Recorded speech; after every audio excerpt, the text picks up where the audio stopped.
Okay, we got some big announcements coming later today from President Biden and the White House, and it's going to affect a lot here. In fact, we're looking at $2 trillion plus in cuts and budget announcements coming directly from the president.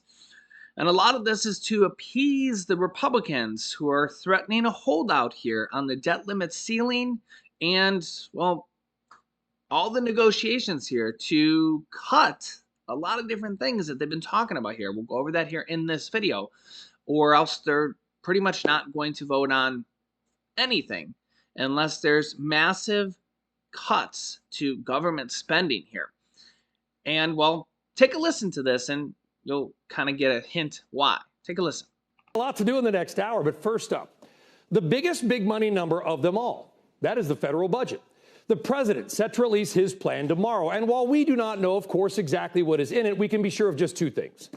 Most spending and some taxes are going up, and both the red and the blue teams are going to blame the other team for something they don't like about it. Welcome to America 2023. But the color that we focus on here at Last Call for you is green. So just how much money is really being spent now by Washington? Well, the numbers are pretty titanic. Let's put it into perspective, shall we? Last year, total spending was nearly $6.3 trillion, or about $19,100 for every man, woman, and child in America. Now, that is actually down a bit from 2020, when we were spending trillions in COVID stimulus, but nearly double what it was just over 20 years ago. And keep in mind, all of those numbers that you're seeing, that is in today's dollars. They've already been adjusted up for inflation. And it's not because there are more people in America. This number is per person spending regardless of population size. And so, regardless of your political persuasion, as the budget is set to get rolled out, we don't think it's a partisan issue to ask a very simple question. Where is all that money going? Because this is your money. Where is all that money going? Well, nowadays we spend almost $1 trillion a year just on the military. Just to give you guys an idea here. But they're talking about a lot of cuts. And, well, Congress, a lot of Republicans especially, they've been talking about cuts to Medicaid. They've already done cuts to Congress has already approved cuts to SNAP benefits. If you're on SNAP, you know this, that at the end of February, all the enhanced pandemic SNAP benefits for tens of millions of Americans just ended at the end of February. You may be getting a March enhanced benefit payment if your state pays the February benefits in March, but largely that's gone away. That's billions of dollars, okay? Also, there's going to be about 18 million people kicked off Medicaid as they're ending the pandemic status of the government. So about 18 million people will lose their Medicaid coverage, which again will basically just save the government tens of billions of dollars here. Yep, that's right. And we've also had, if you watch my previous video here that I just did in the last couple days, Republicans asking for more Medicaid cuts for other people on Medicaid as well. I'll keep you up to date here on that also. But there's also been a lot of talk about cuts to Social Security, like raising the retirement age. Remember, if they raise the retirement age to age 70 and you can't draw your benefits, that's a cut. There's a lot of different talks about Social Security cuts that we've been talking about here because Social Security will be running out of money at some point in the near future. I'm talking about those details here. But also now, President Biden is succumbing to this pressure because of how much we're spending, and the Republicans saying we're not going to pass debt limit, and we're basically going to force you to add in these cost reduction cuts in multiple different ways.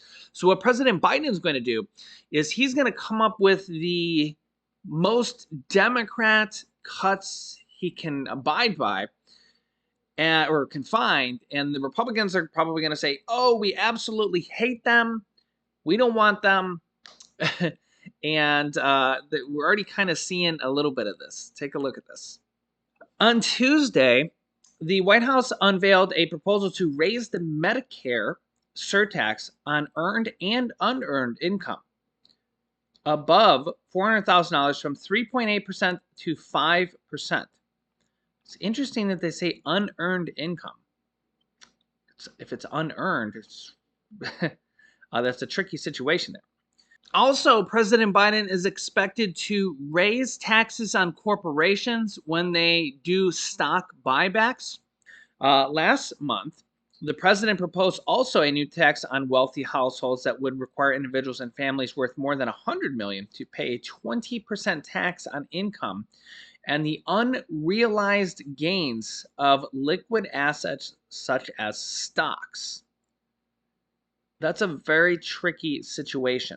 Also, President Biden is expected to, well, at least try to raise the top tax bracket on wealthy individuals. Problem is, Republicans probably won't go for it.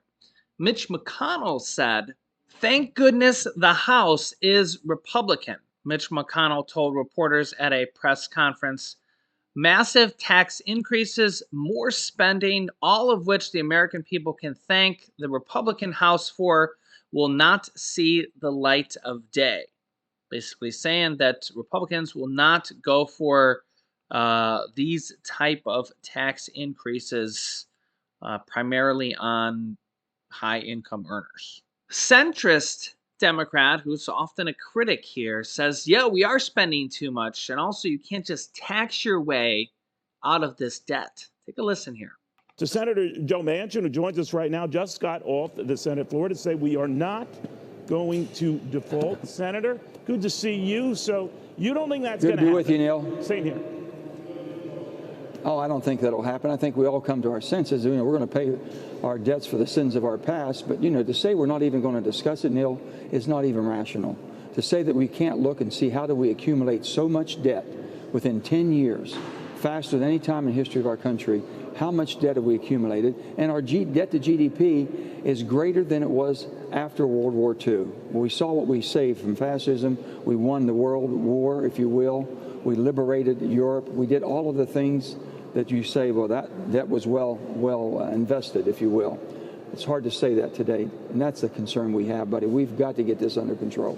Well, it's not under control. To your point now, Republicans want to tie spending concessions with any negotiations on raising that debt limit. Are you in agreement? I'm not in agreement with basically holding the debt ceiling, and paying our debts of the past hostage. I don't think that accomplishes anything.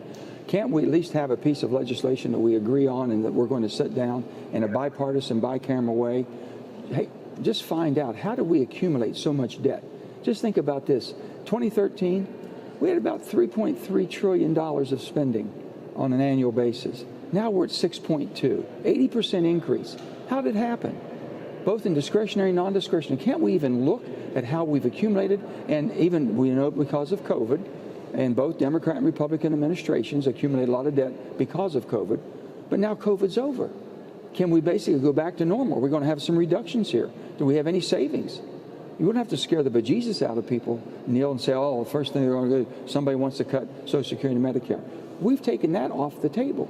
But what we can do is look at the efficiencies that we should have and how we accumulated so much debt. Well, didn't we do it by just a lot of spending? A lot of your critics point to your support for the president's $2 trillion infrastructure plan, that just added to the agony. What do you say? Well, the bipartisan infrastructure bill was something we all did.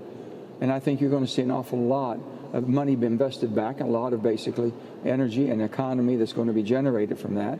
They say the Inflation Reduction Act, Neil, that whole thing was energy security. We've got more investments coming to the United States, and if that was such a bad bill, why are so many European countries coming, and why is so many people in Europe and the European government so upset and concerned about losing the investments in their country because it's more attractive in America?